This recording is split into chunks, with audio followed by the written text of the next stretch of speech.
반갑습니다. 보험법 이상호입니다. 기출문제풀이 보겠습니다. 먼저 보험계약법을 볼 건데요. 공부하시는 순서가 다를 수 있으니까 앞에 잠깐 말씀을 드리면 지문을 그대로 옮겨놓은 부분들, 읽으면 되는 부분들은 설명에서 제외하고요. 먼저 문제에서 묻고 있는 게 무엇인가, 그리고 그 문제를 풀기 위한 키포인트는 무엇인가 위주로 설명을 드리겠습니다. 자, 보험계약에 대한 설명 중 옳지 않은 것은 거듭 말씀드리지만 우리가 열심히 공부한 게 뭐 지식 습득이 아니잖아요. 시험장 가서 정답을 찾아내면 되고 합격하면 되는 거니까 꼭 옳은 것, 틀린 것 체크 먼저 하기입니다. 자, 보험계약에 대한 설명 중 옳지 않은 것은 우리 이걸 생각해 보게요. 지금 보험료 얘기가 나왔는데 보험료 하면 두 가지를 묻습니다. 하나는 보험료와 보험계약의 성립은 상관없다. 보험료를 내든 안 내든 계약은 성립해요. 이게 바로 의사합치죠.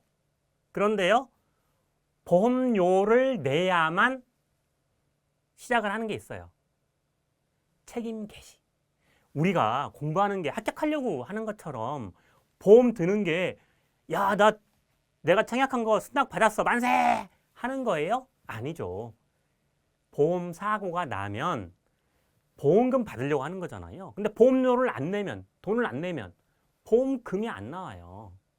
이 두 가지, 보험료는 계약 성립을 물어보는 거, 책임 개시를 물어보는 거, 요게 핵심이다. 자, 소급보험에서 슬쩍 함정을 파는 거죠. 체계를 이전에 보험 기간 중에 발생한 보험 사고에 대하여 최초 보험료를 받기 전에도 보상할 책임이 있다? 보험회사는 민영보험회사이고 돈이 들어와야 된다. 이렇게 생각하게요. 안 되는 거죠. 자, 시험장이라면 저는 과감히 건너뛰시는 거 추천드립니다. 이 정도로 확실하게 알았다. 소급보험에서 굉장히 이걸 많이 물어봐요. 원래 소급보험은 보장하는 내역을 소급해서 하는 건데 제가 조금 더 꺾어볼까요? 소급하는 건데 슬쩍 물어보는 거죠. 이 지문 자주 나옵니다. 자, 다른 약정이 없으면 최초 보험료를 지급받은 때로부터 개시한다. 1, 2번을 보면 하나는 받기 전에, 하나는 받은 때로부터 둘 중에 하나인 거죠. 객관식은 뭐로 가도 서울만 간다고 정답만 찾아내면 돼요. 내가 아는 문제가 늘 나올 수는 없잖아요. 자, 보험 관련 판례에 대한 설명으로 옳은 것은 제가 거듭 말씀드리지만 손해사정사 보험계약법은 사실문항이에요. 그러다 보니까 쉬운 문제, 어려운 문제 나눌 수밖에 없죠. 그래서 판례를 알아야 되는 문제들도 많아요. 근데 판례는 요 말씀만 드리면 판례가 법원에서 어떤 이론을 가지고 법률 전문가들이 법률 배틀을 하나요? 그게 아니죠. 결국에는 해당 보험약관 가지고 이게 보험금 지급 사유가 되느냐 안 되느냐 가지고 다투는데 그 약관은 뭘 기반으로 만들었어요? 보험계약법을 기반으로. 결국에는 보험계약법, 보험약관에 해당하는지 여부를 다투는 거예요. 이걸 생각하시면 첫 번째 법조문, 두 번째 기출문제다. 자, 내용 요거는 3번을 먼저 보고 나머지는 판례로 또 설명을 드리겠습니다. 보험계약자 측이 옳은 겁니다. 계약자 측이 입원 치료를 사유로 보험금을 청구하 이를 지급받았으나 그 입원 치료의 전부 또는 일부가 필요하지 않은 거, 여기서는 말을 굉장히 순하게 했는데 이거 뭐예요? 보험 사기. 보험 사기 이미 판명됐을 때 어떻게 할 거냐? 계약의 기초가 되는 신뢰관계가 파괴되었다. 보험자는 계약을 해지할 수 있다. 사실 이 객관식에서 이렇게 물어보잖아. 이렇게 저는 객관식 수험서 중에 그 말이 참 와닿았어요. 따지지 말자. 정답은 따지지 말자. 가장 가까운 답을 찾아내는 게 객관식이다. 라는 거에 전 전적으로 동의하는 게 이 문제가 그래요. 제가 보험법 25년 누구보다도 뒤처지지 않는데요. 실제로 이거 그러면 전부 또는 일부가 보험 사기일 때 계약을 해지할 수 있느냐? 가지고 정말 판례들이 많아요. 근데 우리는 지금 이것만 기억하자. 옳은 지문. 그러면 향후에 나오는 기출문제에서도 이 센텐스, 기조를 유지할 수밖에 없다. 자, 핵심. 이번 치료의 전부나 일부가 보험 사기일 때 보험회사는 이것만 기억하자. 해지할 수 있다. 자, 다른 내용들에 대한 판례는 중요하니까 이 부분은 좀 설명을 드릴게요. 자, B보험 자동차를 양도. 실제로는 뭐예요? 중고차 매매. 내가 중고차를 팔았어. 자, 요 말씀만 드릴게요. 자동차 보험을 굉장히 실제로 어려워요. 손해사정사 합격하신 분들도 자동차 보험에 대해서는 네 과목 중에 자동차 보험은 정말 과락만 면해서 합격한 분들이 대부분 굉장히 많아요. 후기에. 자, 이렇게 생각하자. 자동차 보험에서 보험료 한 줄 기준이 뭘까? 고급 자동차일까? 운전하는 운전자일까? 두 가지만 놓고 보면 사람이다.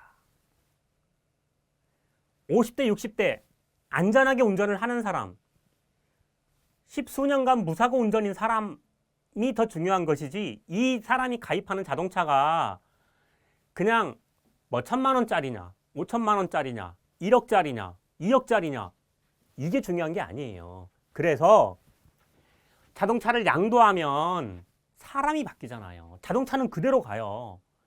운전하는 사람이 바뀌는 거죠. 보험회사는 어때요? 굉장히 중요한 게 변하는 거죠. 자, 우리 설명 의무, 통지 의무에서 법으로 정해놨어. 혹은 누구나 다 알아. 이런 것들은 설명 의무 대상이 아니죠. 그래서 양도에 따른 통지 의무는 자, 자동차를 양도하면 반드시 보험회사 통지해야 돼요. 이걸 설명할 거냐 안 할 거냐. 이건 설명 안 해도 누구나 다 알아. 그 내용입니다. 개별적인 명시 설명 의무 대상이 되는지 여부에서 개별적인 설명 없어도 충분히 예상할 수 있어. 되지 않는다. 자,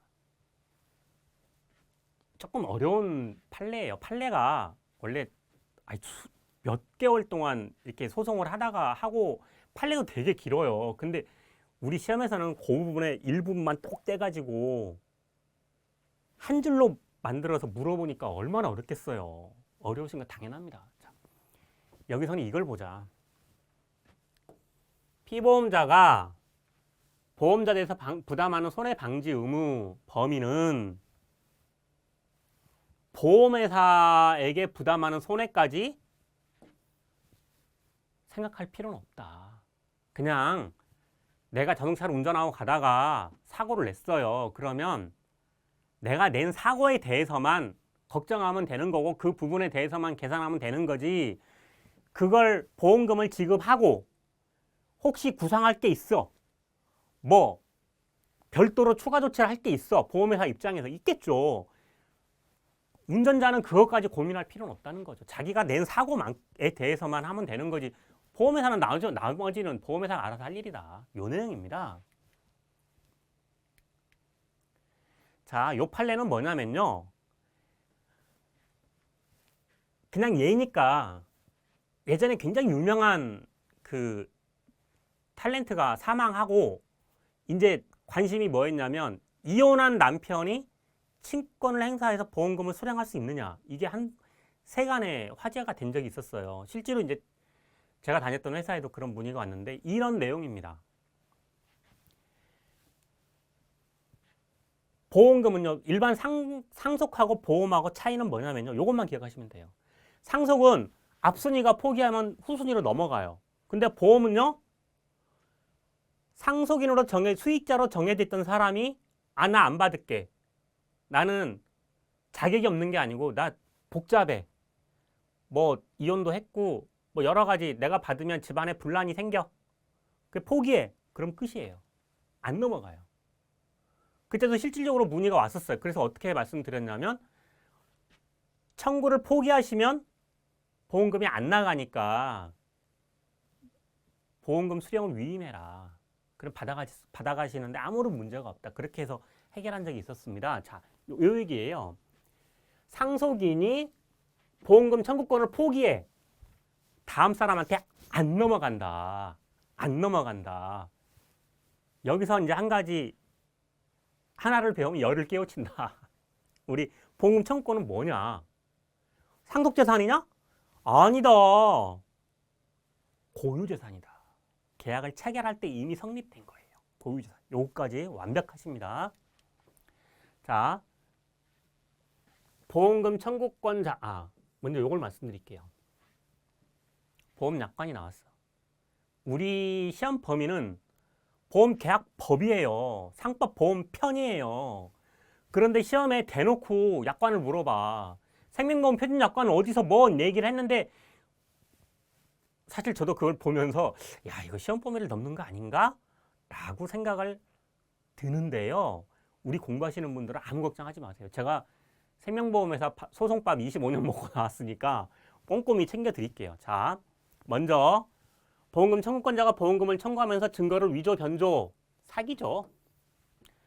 할 때는 보험금을 지급할 책임이 없다. 우리 조금 전에 봤던 지문에서는 해지할 수 있다였죠. 해지할 수 있다. 보험금 지급 책임과 해지는 전혀 별개의 문제입니다. 해지를 하는 것과 보험금 지급은 별개라고 보시면 돼요. 둘 다 따로따로 생각을 해봐야 되는 거예요. 자, 라는 조항이 있는 경우의 설명으로 옳지 않은 것은 이것도 먼저 그 답부터 찾았고 나머지 또 설명을 드릴게요. 자, 다툼 있는 경우 판례 의함. 내용은 굉장히 어려운 내용들인데 우리는 지금 뭐 이거 가지고 논문 발표하나요? 아니요. 정답만 찾아내면 되는 스킬을 배우자. 자, 계약자가 화재로 9억 원 상당의 소실됐어. 그러면서 상당한 양의 허위 겁나게 많은 허위 증거 서류를 막 제출했어. 그런데 실제로 9억 원 상당의 저도 이 문제를 보면서 참 실소를 금치 못했어요. 9억 원 상당의 소멸가 있었어. 자, 보험회사에 9억 원을 청구했어요. 근데 이분이 실제로 입은 건 9억 원이야. 근데 무슨 생각인지 모르겠는데 막 허위 서류를 냈어. 불안했겠죠. 불안했을 수도 있지. 이 지문에선 그래요. 직관적으로 봐야 된다. 특히나 객관식은 직관적으로 더 생각하면 안 돼. 이게 함정이라는 거죠. 상당한 허위에. 자, 9억 원 손해를 입어서 9억 원을 청구했어. 약간의 서류가 상당한 양의 서류가 잘못됐다고 해서 멸차하나요? 아니다. 지급해야 된다. 이 내용이에요. 다른 것들 판례고 뭐고 몰라도 정답만 찾으면 되잖아요. 자, 하지만 공부하는 거니까 또 내용도 보겠습니다. 보험 목적의 가치를 싹 좀 지우고 설명을 드릴게요. 자, 보험 목적의 가치에 대한 견해 차이로 보험 목적의 가치를 다소 높게 신고한 경우 면책되지 않는다. 현격하게 그럴 때만 면책되는 거죠. 자, 3번 볼게요. 하나의 보험에 대해서 사기적인 방법으로 보험을 청구하더라도 다른 목적에는 영향이 미치지 않는다라는 내용이에요. 요거는 판례를 하나 볼게요. 쉽게 얘기해서 여러 보험을 가입했어요. 그런데 허위 청구를 했네? 그러면 허위 청구하지 5개 보험을 가입했는데 그 중에 4개를 허위 청구를 했어. 4개를 사기쳤어. 그럼 사기치지 않은 하나의 보험에 대해서까지 면책을 할 거냐? 그건 아니다. 그건 아니다. 별개의 문제다. 그리고 여기 지금 화면이 보이시는지 너무 밑에 내려가 있어서 그 지금 공부하시는 분들 교재를 한번 보시겠어요? 그 풀이 맨 밑에 약관 설명 의무 제외라고 되어 있어요. 요거를 꼭 기억하시기 바랍니다. 약관 설명 의무 제외 대상은 거래상 일반적이고 공통되는 것이어서 별도 설명 없이도 충분히 예상할 수 있는 거 하나. 또 하나, 이미 법령에 따라 정해진 것을 되풀이하거나 부연하는 정도. 지문에서 요게 그대로 나와요. 그래서 제가 요건 잘 안 보이더라도 꼭 설명을 드리고 싶은 거예요. 자, 보험자 면책 사유에 관한 설명 중 옳지 않은 것은 자, 이렇게 한번 볼게요. 책임이 개시된 2년이 경과한 이후에 자살에 대해서 책임을 진다는 보험약관은 무효일까? 보험계약은 당사자 간의 약정이에요. 정하면 되는 거예요. 이게 사적자치 원칙이죠. 그런데 왜 법이 개입을 해요? 계약자에게 불이익하게 변경하는 걸 금지하는 거죠. 때로는 피보험자 서면동의처럼 강행 규정일 걸, 이거는 정말 중요한 거니까. 피보험자 생명을 보호하자는 거니까. 그러면 2년이 지나서 자살했어. 자살하면 스스로 목숨을 끊은 거니까 보험금 나가면 안 되죠. 근데 생명보험회사는 뭐라고 하냐면 2년이 지나서 자살하면 일반 사망보험금이 지급이 돼요. 왜?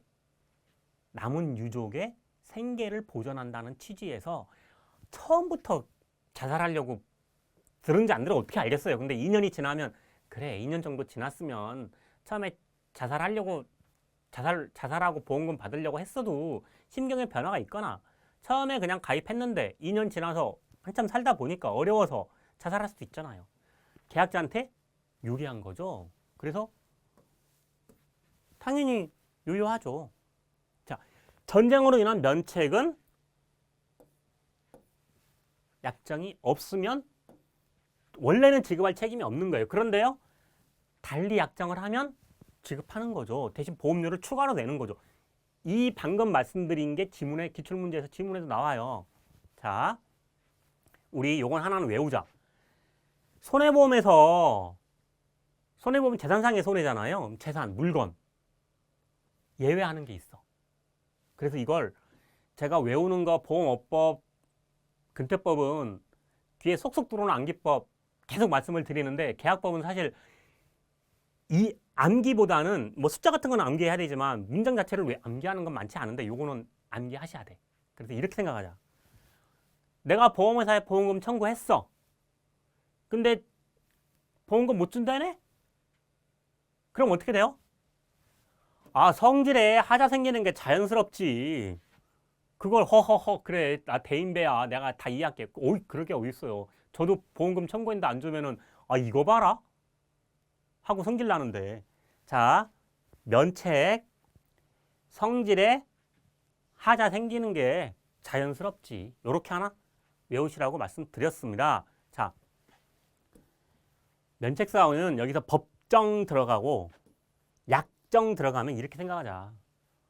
법으로 정해놓은 것들 그리고 계약의 당사자가 정한 거, 보험회사와 계약자가 정한 거, 약관. 그러면 어때요? 서로 정한 거는 누가 정했어요? 부합계약. 계약자가 보험회사가 일방적으로 정한 거죠. 따를 수밖에 없는 계약이야 부합계약이라고. 그래서 네가 만들었으니까 보험회사 네가 만들었으니까 교부하고 설명해 라는 거잖아요. 교부하고 설명해. 근데 법으로 이미 정해놓은 거는데 어찌라고? 제외하는 거죠. 자, 상법상 계약자 등은 보험 기간 중 고의 또는 중대한 과실 나왔어요. 고의 또는 중대한 과실로 사고 발생 위험을 현저하게 변경 또는 증가시키지 않을 의무를 부담하는 데 관한 설명으로 옳지 않은 것은 자, 우리 여기서 고의 중대한 과실은 사기라고 생각을 해보게요. 고의로 내가 사고를 내는 게 보험 사기잖아요. 그럼 보험 사기를 치는 사람들이 보험회사에 통지를 할까요? 아, 나 사기 칠 거야. 자, 이렇게 설명을 드려볼게요. 우리 위험 변경 증가에는 조문이 연달아 나와요. 하나는 위험이 현저하게 변경 증가될 때에는 보험회사에 통지를 해야 돼. 그때 주어가 누구예요? 계약자 피보험자. 수익자는 안 나와. 왜? 수익자는 보험 사고 나기 전에는 역할이 없잖아요. 피보험자가 다쳐야 그때 아이고 이제 내가 할 일이 생겼네라고 하는데 고의나 중과실로 위험이 변경할 때는요. 수익자를 빼버리면 수익자가 막 고의 사고로 내도 야 법에 허점이야 이건 어쩔 건데 라는 거잖아요. 그래서 고의 중대한 과실로 위험이 증가할 때는 주어가 중요하다. 계약자, 피보험자, 수익자까지. 근데 통지하겠어요? 나 사기 칠 거니까 통지하겠어요? 이렇게 이해를 하시는 거죠. 이해를. 수익자가 이 의무 고의 중대한 과실로 사기를 쳤을 때 지체 없이 통지해야 되겠어요? 누가 통지하겠어요? 통지하는 순간 보험 사기 특별방지법에 따라서 검찰로 가는 거예요. 기소되는 거예요. 자, 이렇게 찾으시면 됩니다. 상법상 계약자 등의 보험 사고를 알 때에는 지체 없이 보험자에게 통지를 발송한 의무가 있는데 이에 관하여 옳지 않은 것은 통지 의무는 뭐냐? 겁나게 거창하게 하는데 그러면 법적인 요건을 갖춰가지고 보험회사에 정식으로 문건으로 통지를 하는 걸까요? 아니요. 그냥 내가 길 가다가 까당하고 넘어져가지고 아이고 허리야. 보험금 청구하는 거예요. 청구.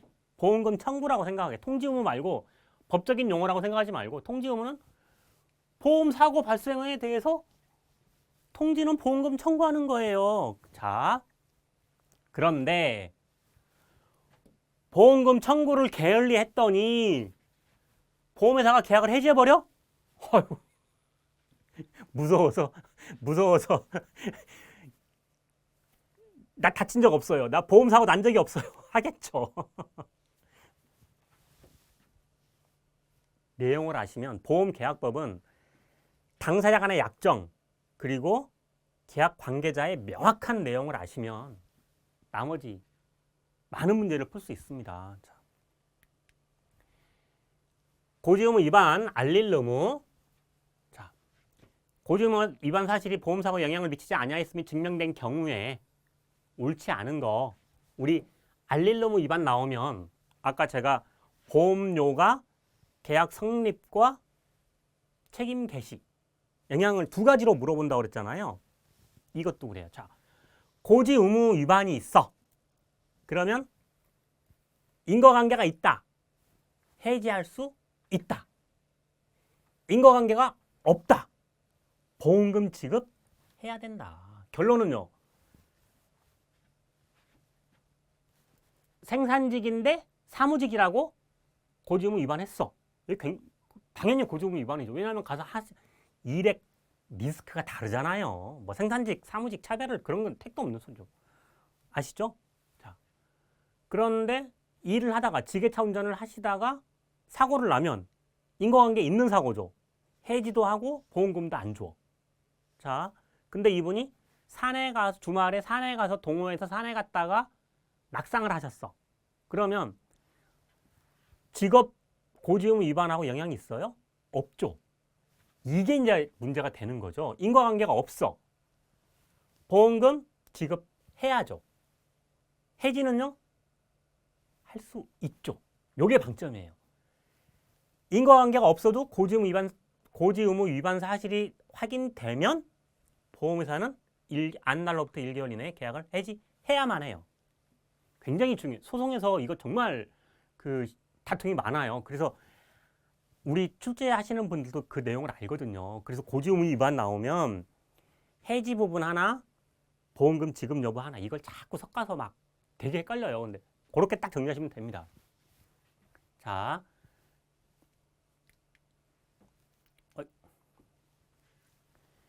보험자는 근데 내용은 되게 그냥 앞에서 설명을 드릴게요. 답을 찾아내는 거는 되게 또 쉬워요. 좀 허망하다고 그럴까? 자, 보세요. 보험자는 보험사고 발생 시까지 보험료를 청구할 수 없다. 그러면 누가 정상적으로 신성실계약, 최대선의계약처럼 보험료를 고지 의무를 이행할까요? 그러니까 문제가 다툼 있는 경우 판례 의항 그러니까 다시 말씀드리지만 공부하시는 처음에 이제 공부하기 전에 혹은 계약법이 어려운 분들이 처음 하시는 얘기가 저도 이제 이 강의를 준비하기 전에 공부하신 분들, 합격하신 분들한테 여쭤봤어요. 뭐가 제일 어려웠어요? 그랬더니 계약법에서는 판례가 그렇게 어려웠다고 하더라고요. 보험자는 보험사고 발생 시까지 보험료를 청구할 수 없다. 그럼 누가 하겠냐? 그리고 우리 조문에서도 고지 의무 위반의 효과로 계약을 해지할 수 있고 해장급금을 지급한다. 초과보험 계약이 사기로 체결된 때에는 무효로 하면서 우리 법조문에 뭐라고 돼 있냐면 그때까지 보험료를 청구할 수 있다라고 되어 있어요. 판례까지 갈 이유가 없다라는 거죠. 자, 타인을 위한 보험 계약으로 옳지 않은 것은 타인을 위한 보험 계약은 뭐예요? 할아버지가 손자를 위해서 들어주는 보험 계약 전형적인 거죠. 하지만 손해보험에서는요. 백화점 사장님이 백화점에 들어오다가 넘어지기도 하고 뭐 이제 이런 예를 드려볼게요. 비 오는 날 앞에 손님이 전부 들어가면서 우산을 탈탈 털 거 아니에요, 물기를. 그게 언제 어느 정도 시간이 지나면 물기가 아무리 열심히 닦는다고 해도 물기가 쌓일 수 있죠. 근데 뒤에 오던 손님이 물기에 꽈당 하고 넘어졌네? 그러면 그 배상 책임에서 영업 배상 책임에서 보상을 하도록 들어요. 그 보험을 생각해 보자. 타인을 위한 백화점 사장님이 불특정한 언제 넘어질지 모르는 그 고객을 위해서 보험을 드는 거죠. 그게 타인을 위한 보험이라고 생각을 하시면 자, 타인의 위임이 없더라도 계약을 체결할 수 있겠죠. 누가 넘어질 줄 알고 일일이 동의를 받고 계약을 체결할까요? 아니다. 그래서 저는 예를 뭐 다른 여러 가지 예를 드시는 분들이 많은데 백화점 사장님이 비 오는 날 넘어질지도 모르는 그 사람한테 위임을 받을 수 없잖아요. 자, 손해보험계약에서 계약자는 제3자 범위에서 배제되지 않는다. 굉장히 어려운 지문인데 제가 이거 설명드린 거 이제 앞에서부터 쭉 들으신 분들은 기억나실 거예요. 자, 요 잠깐만 말씀을 드리면 계약자가 택배회사야. 보험계약 체결하고 보험료를 낸 당사자이면서 실제 운전을 하는 거죠. 실제 상황에서 그러다 사고를 내서 의뢰인의 물건에 손해를 끼쳤어. 그러면 이제 가해자죠. 보험회사에서 손해배상을 했어요. 그럼 이 계약자한테 보험료 낸 계약자, 계약의 주체이면서 보험료를 낸 계약자한테 청구를 할 수 있느냐, 구상을 행사할 수 있느냐. 이럴 때 법원은 그게 뭐가 문제인데? 계약자라고 해가지고 구상의 대상에서 배제시켜버릴 이유가 뭐가 있는데? 잘못한 사람이잖아요. 여기서는. 그 내용이다. 설명이 중복돼서 전 시간에 저런 내용으로 설명을 했었는데 저 예시를 들었었는데 제가 여기서 이 말씀을 드리고 싶은 거예요. 기출이 기출을 낳는다. 어디선가 정답이든지 어떤 다른 문제에서 다른 지문이었는데 여기서는 정답일 수 있는 거고 그렇게 예를 드는 거죠. 자, 여기 볼게요. 타인을 위한 보험계약에서는 이걸 제일 자주 물어봐요. 수익자가 타인이야. 그러니까 계약자는 나쁜 사람이야. 근데 수익자는 선해. 아무것도 모르고 그냥 가만히 있었어. 그럼 이 수익자한테 지급한 보험금을 보험회사가 가혹하게, 냉정하게 보험금을 반환할 수 있느냐? 얼핏 보면 이제 여기서 이제 막 고민을 하시죠. 택도 없는 소리예요. 보험계약은 뭐예요? 계약자하고 계약을 체결했죠. 수익자가 지금 선이든 말든 그게 뭔 상관이야, 보험회사 입장에서는. 잘못된 계약이니까 계약이 없어지는 순간 보험금 지급의 근거가 없어져 버리는 거죠. 무조건 회수하는 겁니다. 자, 이걸 자꾸 물어봐요. 계약자가 어찌됐지고 타인의 생활상 부양을 목적으로 타인이 보험 수익자예요. 체결했는데 무효야. 인데 보험자가 타인인 수익자. 여기서 수익자는 타인이라는 거예요. 아무 상관없는 남인 수익자한테 급부한 경우는 그 반환을 청구할 수 없다? 택도 없는 소리죠. 계약자가 나쁘면 청구할 수 있는 거예요. 보증보험은요. 계약자가 잘못하면 지급 책임이 발생해요. 그건 또 이따 설명을 드릴게요. 자, 손해보험 계약상 자, 첫 번째 기억하실 거 손해보험 계약이다. 시험장에서도 이제 여러 가지 푸는 방법들이 다 다르잖아요. 근데 이제 저도 이제 뭐 공부할 때 이제 합격 후기도 보고 뭐 문제를 어떻게 풀 것이냐 막 이런 것들 많이 봤어요. 근데 합격하신 분들의 상당수의 공통된 점이 뭐냐면 시험장 가서 중요한 포인트에 아까 제가 이제 옳은 거 틀린 거 꼭 체크하시라고 말씀드렸는데 그와 더불어 하나 더 문제에서 묻고 있는 포인트가 뭐냐 이거예요. 자, 첫 번째는 손해보험 계약이에요. 생명보험은 아니죠. 그럼 손해보험에만 특정되는 것들 그리고 보험의 목적에 대한 설명으로 옳지 않은 거 보자. 자, 영업책임보험에서 피보험자 대리인의 제3자에 대한 책임은 보험의 목적에 해당하지 않는다? 제가 보험 계약에서 본인과 대리인은 어떤 관계로 설정을 할까? 겁나게 설명 길게 하는 것들 많은데 하나만 기억하자. 동격이다. 계약자 본인과 대리인은 동격이다. 그럼 대리인만 기억하지 말고 대리인 말고 이제 뭐 가족, 사용인 이렇게 나와요. 똑같아. 근데 다 그 동네야. 결론은요. 동격이다. 해당하는 거죠. 해당하는 거죠. 자, 2번하고 3번은 우리 이렇게 생각해 볼게요. 지금 보험의 목적이잖아요. 여기서 가만히 보면 필요한 여기서 필요 비용은 뭐예요? 포함된 것이다. 여기 이 부분이 좀 길어져서 네.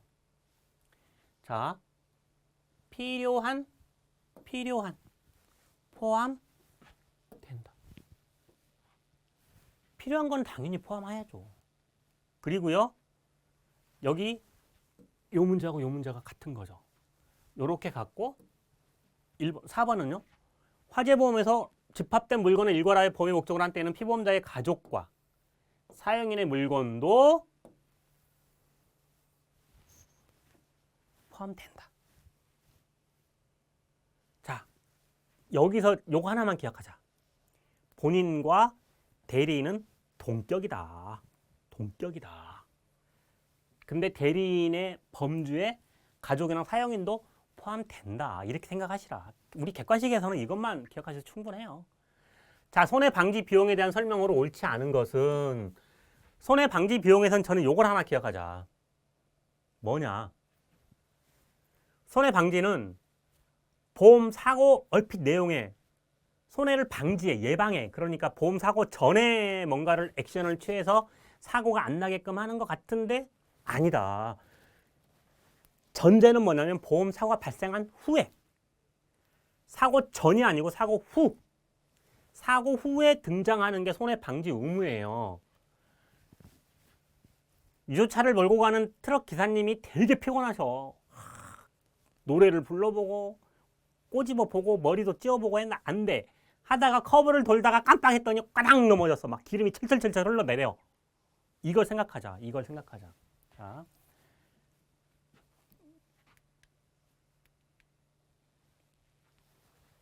다른 내용들은 다 보시면 맞는 내용들이니까.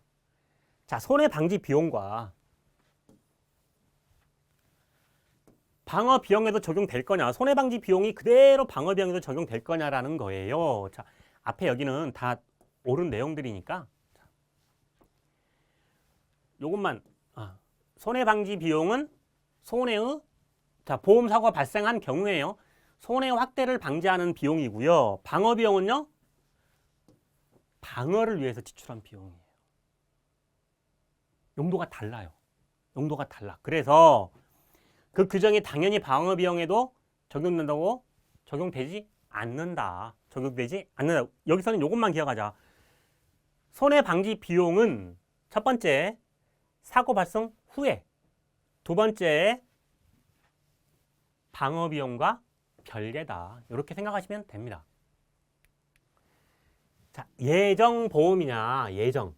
옳지 않은 것은 예정보험은요. 말 그대로 아직 확정되지 않은 거예요. 자, 우리 교재 맨 마지막에 제가 포괄 예정보험과 개별 예정보험이다. 이렇게 두 개를 나눠놨어요. 자, 개별 예정보험 먼저 볼게요. 일부에 대해서 내용이 확정되지 않은 거라서 아직 아무도 결정되지 않았어. 자, 포괄 예정보험.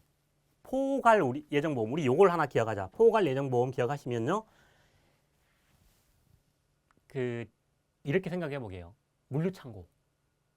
겁나게 많죠. 자, 선박이라고 하면 다량의 화물을 장기간에 하는 경우에 개별적인 각 화물이 보부되지 않은 경우를 대비해서 그냥 그래 알았어. 여기에 물건을 싣는다며? 일단 이 배에 얼마나 들어가?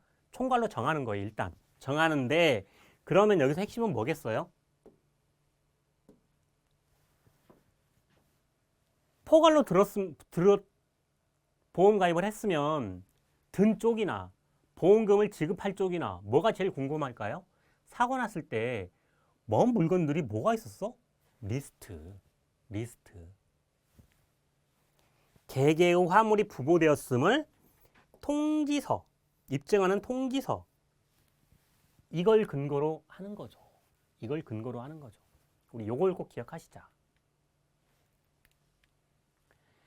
자동차 보험에 있어서 승낙 피보험자에 대한 설명으로 옳지 않은 것은 제가 아까 손해사정사 그 학생들도 자동차 보험 굉장히 힘들어 하신다 말씀을 드렸잖아요. 왜 그러냐면 이 말씀을 왜 드렸냐면 우리 계리사 시험 준비하시는 분들이 이 계약법에서 자동차 부분 정말 지문상으로는 되게 짧잖아요. 분량은. 근데 문제는 되게 어렵게 나와요.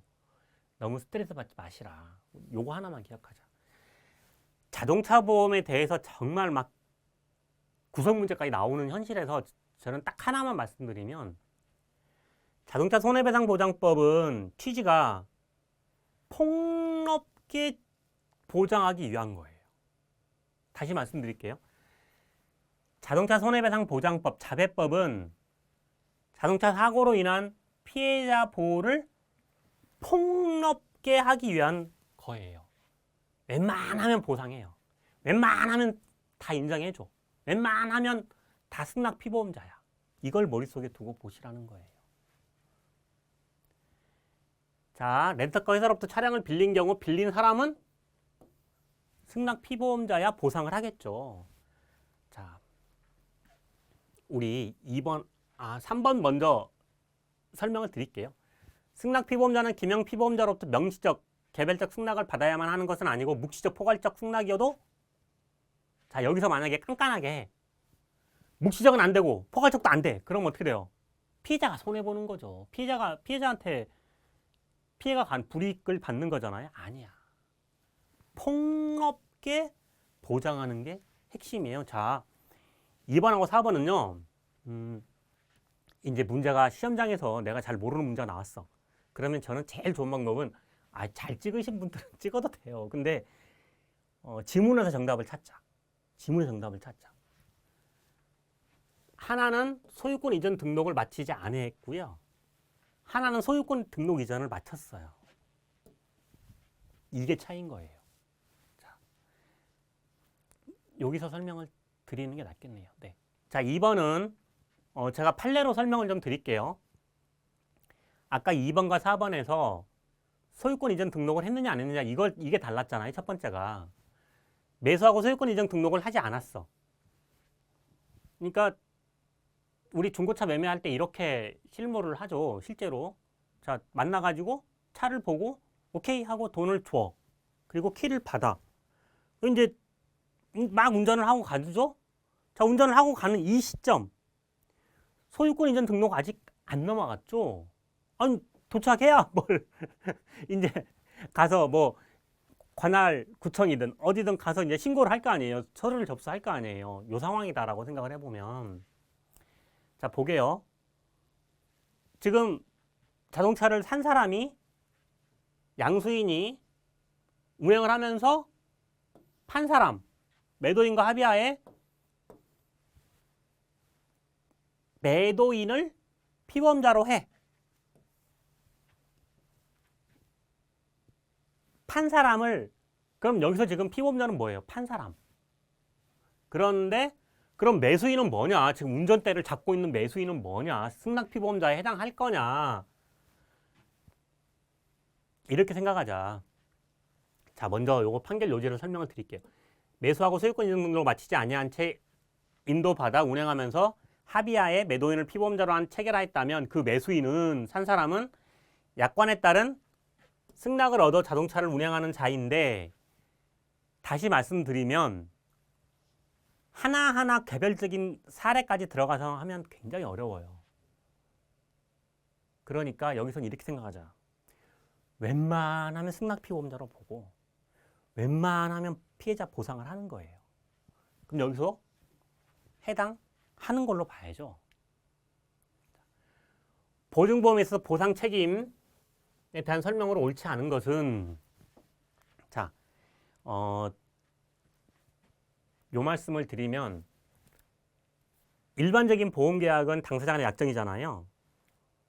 근데 그냥 사적작치 영역이니까 내버려 두는 게 맞는데 왜 법이 개입을 하냐?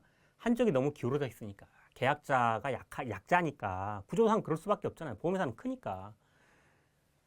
그래서 불이익 변경 금지가 들어가는데요. 만약에 힘이 이렇게 기울어져 있지 않고 어라 보니까 비슷해. 심지어 어라 이쪽이 더 커. 재보험, 보험회사의 보험회사, 연예인의 연예인, 보증보험, 다른 회사를 보증해. 그러면 얼마나 크겠어요. 그걸 머릿속에 두고 보증보험과 재보험은 보시라. 이 말씀을 먼저 드려요. 자, 3번 보겠습니다. 지금 옳지 않은 거예요. 보증보험에서 보험사고는 불법행위 또는 채무불이행 등으로 발생하는 것이고 불법행위나 채무불이행 등은 계약자의 고유성 과실을 전제로 하나 아까 제가 타인을 위한 보험에서 수익자가 타인이야. 그럴 때 계약자가 나쁜데 수익자가 아무 상관없는 심지어 막 이제 문제 앞에 이제 막 그 사족을 달죠. 전혀 상관없는 전혀 모르고 있는 이 사기와 가담하지 않은 이런 식으로 뭐라고 하든 함정을 파는 거죠.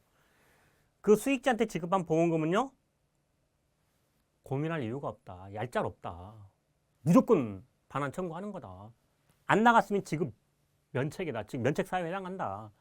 임대차 이건 보증보험이에요. 보증보험은 뭐예요? 내가 누군가를 가령 이런 거죠. 대출을 받으러 갔어. 그랬더니 보험회사가 대출하는 기관에서 당신 고객님 신용 가지고는 조금 대출이 안 나가는데요.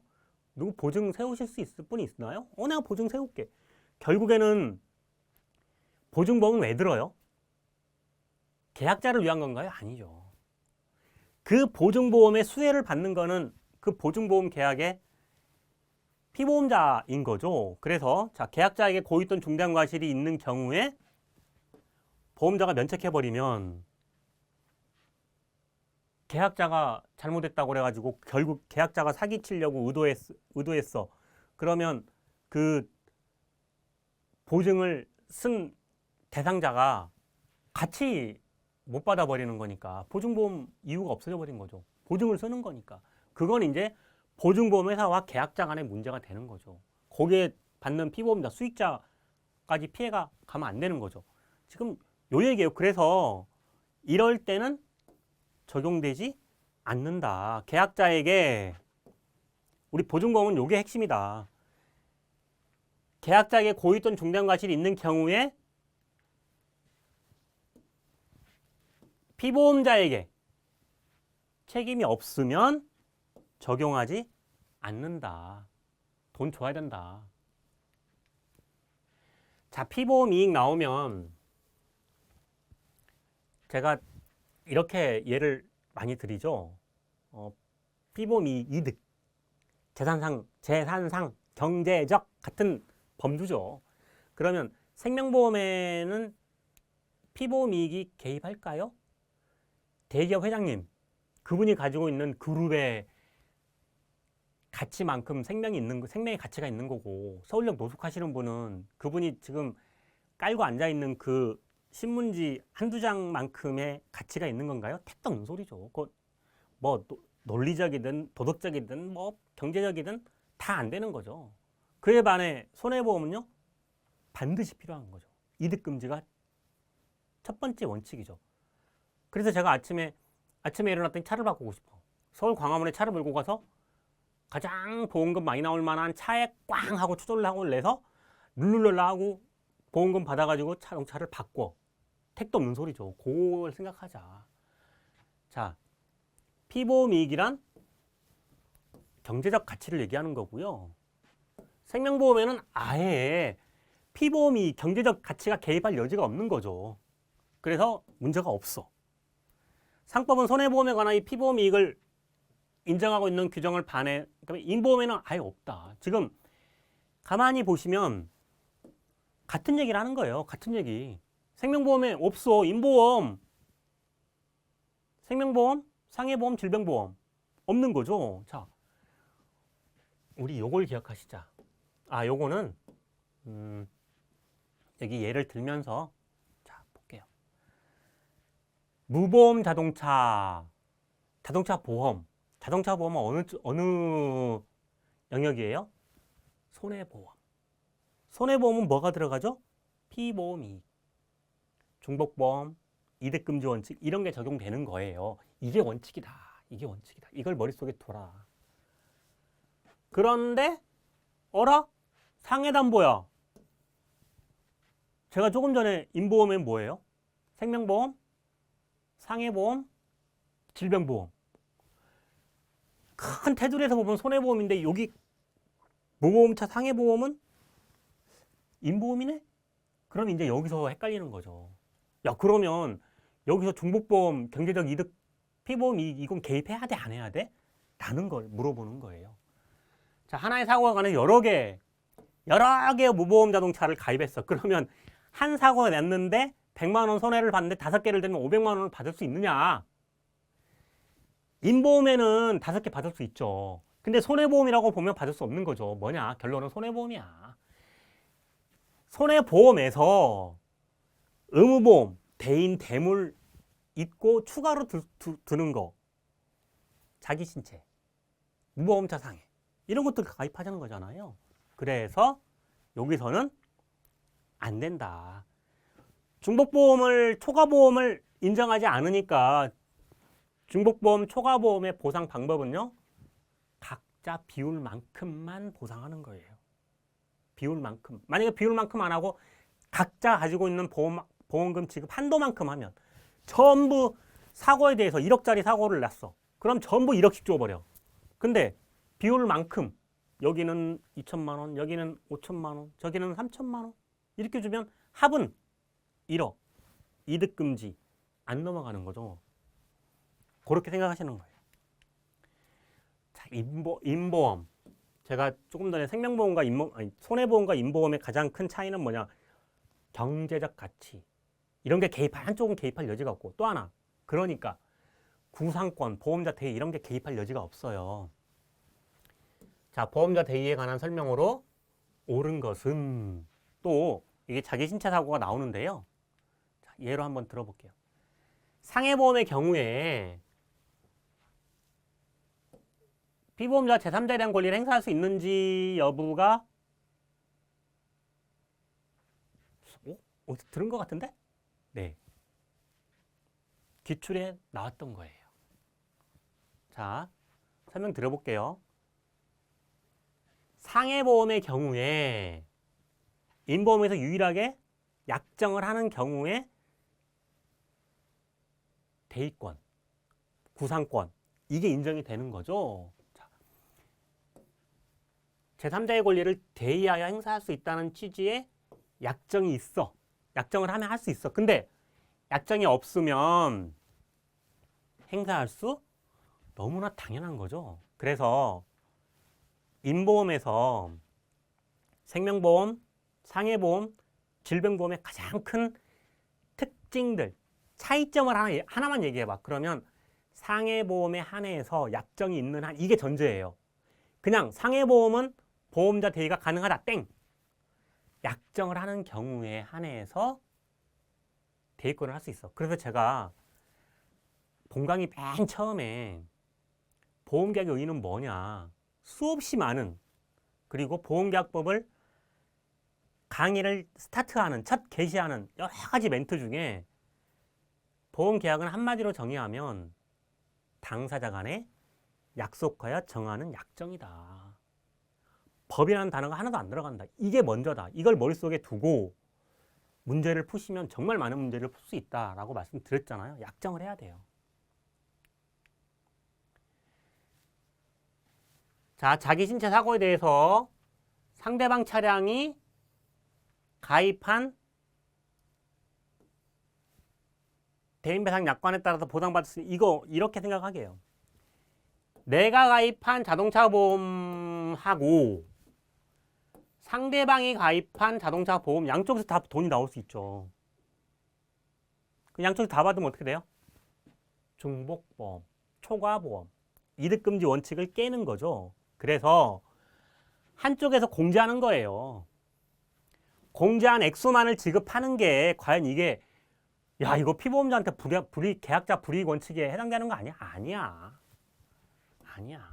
법원에서는 아니야 이거 당연한 거야.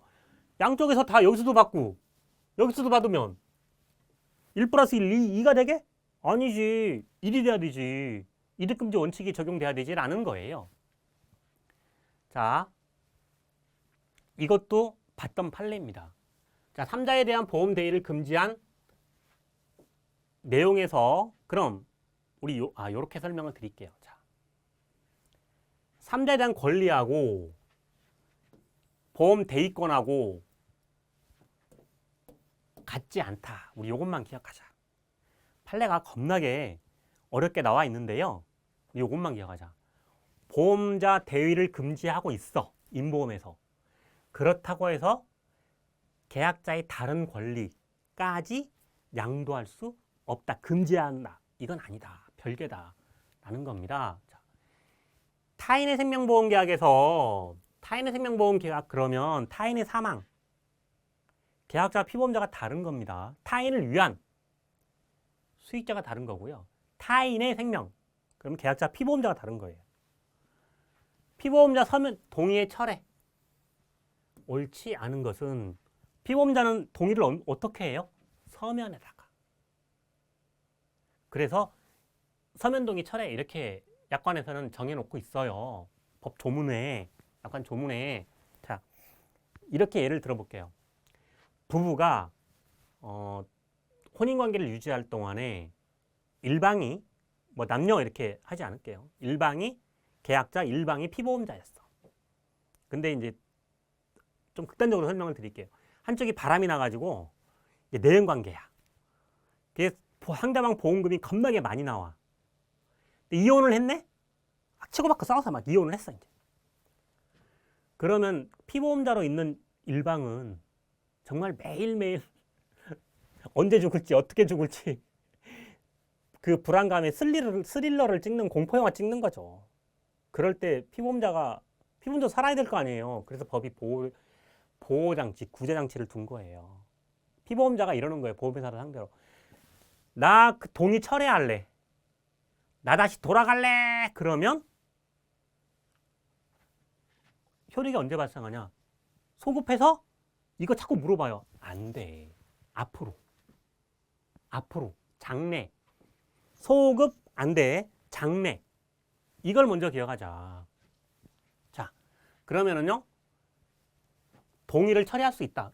이 문제를 보니까 사실 이제 동의의 철회에 대해서는 이제 문제를 만들어야 되니까 자 그렇게 좋은 내용들은 그런 것 같아. 제 생각에는. 자, 수익자와 계약자 동의가 있을 경우에 효력이 발생한 후에도 피보험자는 동의를 처리할 수 있다. 자, 한번 볼게요. 세모로 놓고 계약 성립 이후에는 피보험자가 서면 등록을 할 때 전혀가 됐던 사정에 중대한 변경이 있는 경우에도 아까 바람난 일방이 죽기 살기로 싸우다가 이혼했어. 이것만큼 중대한 변경, 굉장히 중대한 변경이죠. 경우에도 피보험자는 동의를 처리할 수 없다 그러면 진짜 피를 말리는 거죠. 이제 매일매일 어떻게 죽을지 불안하다. 당연하겠죠. 안 되는 거죠. 처리할 수 있어야 되는 거죠. 제가 왜 여기서 동의가 있을 경우 사실 이건 그냥 문제를 만든 거예요. 동의 여부 아무 상관없어요. 동의를 누가 해주겠어요? 이혼한 일방이 동의해 줄까요? 그건 동의를 받아야만 처리한다면 그거는 피보험자 이 철회 의미가 없는 거죠. 이 철회 조항을 만든 취지가 필요가 없어져 버리는 거죠. 동의 절대 안 하는 거죠. 이 4번 문제는 동의 행위 자체에 문제가 있었어. 그러면 당연히 뭐 민법이든 무슨 법이든 갖다가 이제 취소를 해야 되는 거겠죠. 그 내용을 물어보고 있는 겁니다. 그래서 서면 동의할 때 서면 자 처리할 수 있는데요. 여기서 이제 요 문제가 나왔으니까 타인의 생명보험에서 서면 동의 받아야 한다라는 거는 많이 이렇게 설명을 해요. 그리고 또 하나 이제 가장 강력한 조항이다. 731조 1항. 여기서 핵심은 뭐냐면요. 서면에 의한 동의를 받는다라는 게 아니고요. 너무나 당연한 거야.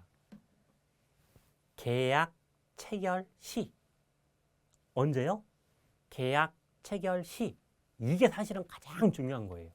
서면에 의한 동의는 옛날에는 청약서였어요. 제가 회사 다닐 때 법무전문위원회 활동할 때 서면을 대체한 태블릿에 대해서 과연 이거 인정할 거냐. 태블릿은 필압에 따라서 액정에다가 쓰는 거니까 이 필압에 따라서 달라지기 때문에 과연 이게 나중에 필적 감정을 할 때 이게 효과가 있느냐. 생체 인식을 할 때는 그러면 이걸 보호를 어떻게 할 거냐. 절반은 공공기관 데이터로 가고 절반은 보험회사가 보호가 몇 년간을 가지고 고민을 했어요. 기술의 발전에 따라 서면은 바뀔 수가 있는데 절대 불변의 원칙 하나. 체결 시. 시험에서 타인의 서면 동의 딱 나오는데 추인 계약 체결한 후에 무조건 틀립니다. 왜요? 일단 계약 체결하고 피보험자 잡아다가 물고문, 불고문, 고문해가지고 동의하라고 그러면 어떻게 하겠어? 동의하겠죠. 우선 살고 봐야 되니까. 안 된다. 그래서 서면 동의 하여야 한다는 당연한 거고 기억할 거는 체결시다. 그걸 기억하시라. 자, 면책은 보험금 청구를 했는데 지급을 거절한다는 거잖아요. 자,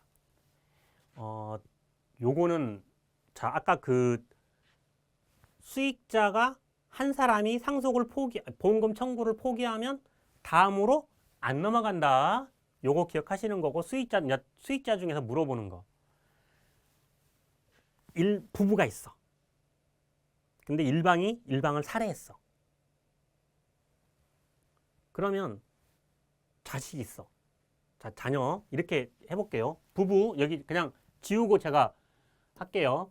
자, 부부 그리고 여기 자녀. 일방을 살해했어. 그러면 우리가 딱 대충 봐도 살해한 사람은 보험금 못 받겠지? 그러면 자 이게 좀 세게 갈게요. 15억.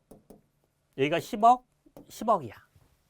총 보험금 35억. 잘 보이시나요?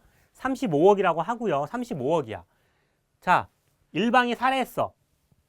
그럼 15억 일단 없어. 이 사람 못 받은 거니까. 그러면 자, 35억 지급한다? 아니다. 20억만 지급한다. 20억만 지급한다. 이게 당연하지? 제가 다녔던 회사가 합병 인수한 회사에서 이 소송이 있었어요. 이 소송이. 딱 소송을 해서 살해를 해서 이분이 교도소 가셨는데 다 지급해야 된다라는 소송이 들어와서 결국 이 판례가 나온 거예요. 지급하지 않는다. 자, 둘 이상의 보험 수익자 중 일부가 고의로 피보험자로 사망한 경우에는 다른 수익자에 대해서도 책임이 면치된다? 아니다. 다른 사람들은 줘야 된다. 여기서 또 하나 기억할 거? 보험금 총액이 다른 사람한테 가냐? 안 간다. 살해한 사람 것 없어지고 남은 수익자들한테 것만 간다. 그래서 아까 제가 15억, 10억, 10억이면은 총 35억이 자녀들한테 둘한테 지급되는 게 아니고 살해한 사람 거 지분은 15억 없어지고 10억만 나간다. 요거 기억하자. 그러면 10억도 지금 안 나간다는 내용이니까 틀리는 거죠. 자, 상해보험 계약에서 보험자 책임에 관한 설명으로 옳지 않은 거. 자, 이렇게 한번 볼게요. 상해보험의 약관에 기왕증이 있으면 보험금을 감액해. 라는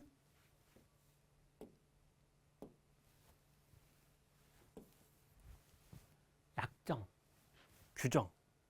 규정이 있느냐 없느냐. 규정이 있으면 감액할 수 있고요. 규정이 없으면 감액 못해요.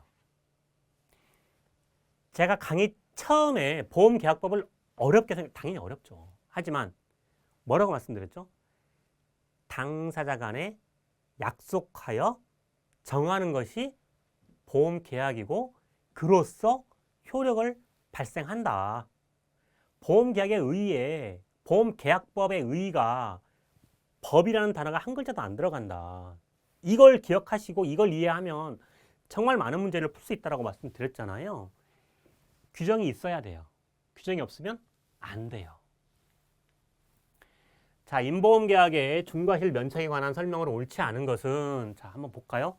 음주운전 나오고 중과실 면책 조항 여기 뭐 준용되느냐 그리고 무면허 운전 나오는데요.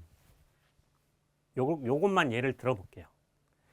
음주운전 비난받아 마땅하죠. 무면허 운전 그러면 안 되죠. 그러면 술 먹고 음주하고 운전대를 잡고 운전면허가 없거나 혹은 2종 자가용만 운전해야 되는데 내친 김에 큰 번고 이런 것도 운전해. 이것도 무면허예요. 무면허라는 거는 꼭 면허가 없는 사람만 얘기하는 게 아니고 그 운전할 수 있는 1종, 2종 이런 대형 이런 거에 초과해서 운전하는 것도 무면허예요. 혹은 면허가 취소되거나 정지되고 있는 상태에서 음주운전이나 무면허 운전자가 운전대를 잡는 순간 나는 기필코 사고를 내서 죽겠어. 음주운전 했으니까 음주 상태에서 운전대를 잡았으니까 100% 사고 날 거야. 이러고 운전대를 잡나요? 아니죠. 그래서 생명보험에서는 음주운전이나 무면허 운전은 비난받아야 되겠지만 중과실이지만 보험금은 지급해. 이게 법원의 일관된 입장이고 저는 이건 맞다고 생각을 해요. 하지만 손해보험 쪽에 가면은 페널티가 점점 높아지고 있어요. 계속 자동차 보험 약관이 개정이 돼요. 안 줄 수는 없고 왜? 안 준다 그러면 누가 피해봐요? 사고를 낸 사람이야 뭐 상관없죠. 근데 사고를 당한 사람. 그러니까 보험금은 지급을 해. 대신 술 먹고 음주운전이나 무면허 운전자들한테 페널티가 가는 거죠. 이제. 그걸 생각하시자. 그래서 무면허 운전은 고의적인 범죄야. 출제자들께서도 진짜 생각 많이 하셨을 것 같아요. 고의는 직접적으로 사망이나 상해에 관한 것에서 보험자는 면책된다. 그러면 피해자는 어떻게 보상받으라고요? 그래서 제가 자동차 보험은 가능하면 웬만하면 보상해라. 자, 보험계약법 마지막 문제입니다. 소멸시효에 관한 설명으로 옳지 않은 것은 한번 보자. 여기 계약이 무효야. 그러면 소멸시효를 언제 적용할까? 요 말씀은 요렇게 한번 드려보고 싶어요. 1번을 먼저 보고해 볼게요. 다수의 부정취득할 사기로 계약을 체결해서 민법 제103조 보험계약에서 없고 민법 103조 친해성질의 원칙에 어긋나는 거니까 무효인 경우에 부당이득 반환 청구에 대해서 2년의 소멸시효가 적용된다라고 하는데요. 적용될까? 2년이니까 맞나? 라는 건데 자, 핵심은 뭐냐면 우리 지금 보험계약법이 어디가 있어요? 보험계약법이 따로 법이 있는 건 아닙니다. 상법보험편. 상법보험편을 흔히 보험계약법이라 해서 우리 시험 제목도 1교시 보험계약법, 보험업법, 근태법 이걸 해서 이제 사신문항을 넣어놔서 편의상 제가 보험법이다 이렇게 말씀을 드리는 거예요. 상사채권. 민사채권은 사인 간의 거래니까 좀 길게 10년. 한쪽이 상인이야. 한쪽이 프로페셔널하지. 전문가지. 그러면 짧게 5년. 이렇게 생각하시면 돼요. 다시 말씀드릴게요. 소멸시효는 굉장히 중요해요.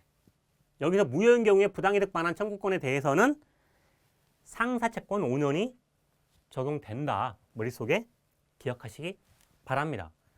이번 강의는 여기서 마치겠습니다. 고맙습니다.